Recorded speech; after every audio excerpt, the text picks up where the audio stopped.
Getting up in the morning was painful enough, yet little did I know what was coming later that day. The weather was cold and the skies were dark and gray. However, I did my best to grin and bear it, just like everyone else. Like clowns piling into the clown car at the circus, we all loaded up to travel to our makeshift film set. It was at a farm in northern Lincoln County. We drove for what seemed like hours over hills and dales until finally the car lurched to a stop. As I looked around, I said to myself, "This place looks like a real fixer-upper." There was mud everywhere. The barn and other buildings were literally falling down, and an old rickety fence that scaled beside the barn looked like it could hardly hold in the animals. This constitutes the middle of my story. I'm getting ready to let you guys know in detail what actually happened. Notice the figurative language. I use a statement of foreshadowing to engage the reader, a common expression, simile, exaggeration, dialogue, and another simile. Despite the dilapidated condition of the farm, we all got ready to roll tape. I was dressed up as Mary in a long sheet, with a scarf for a veil, which proved uncomfortable and cumbersome. I constantly stumbled over the sheet just trying to walk. My role was to ride the donkey to the pretend manger, get off the donkey, and then kneel by the crib with the fake baby Jesus. I knew all this beforehand, but once I saw the donkey I was to ride, I began to have misgivings about my task.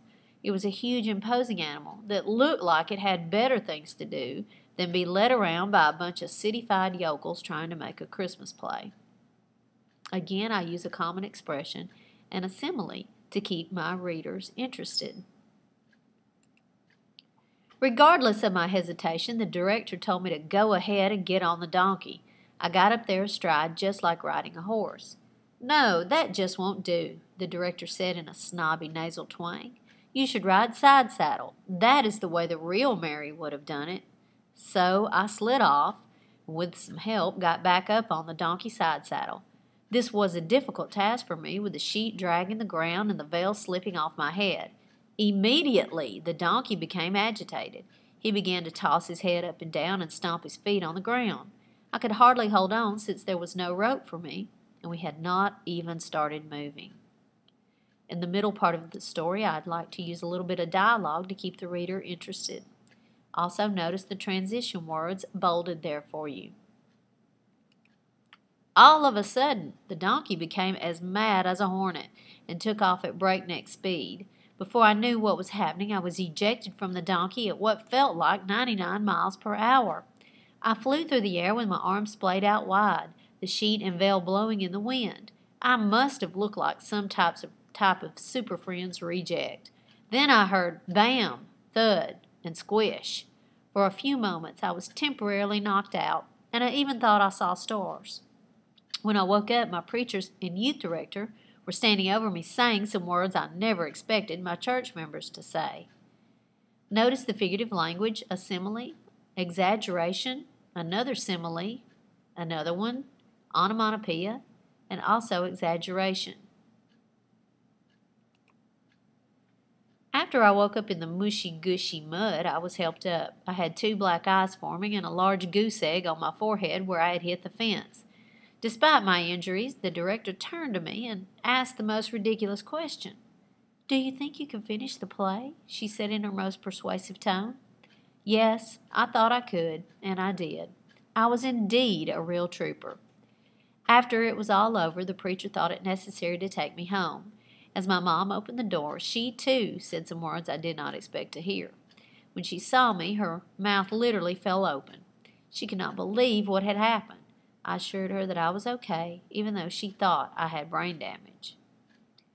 This is the ending of my story, and notice I used some onomatopoeia, dialogue, a common expression, and exaggeration.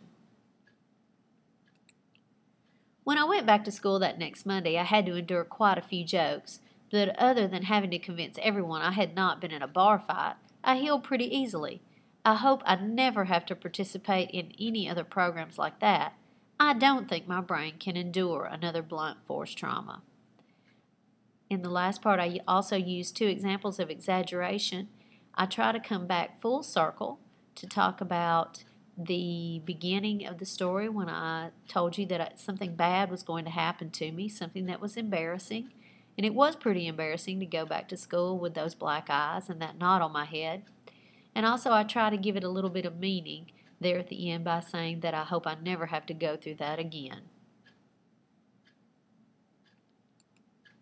Let's sum up. Narratives should be entertaining or somehow emotionally moving. They should tell a story with a beginning, a middle, and an ending. They should use figurative language to try to entertain or engage the reader. They should also have a title. This is something we forget sometimes. Make sure you give your essay a title. Edit your essay to the best of your ability before you finish it up. Look for those missing commas. I hope this lessens the pain of writing your narratives and helps you experience the joy of writing. This has been a Worldwide Wood production.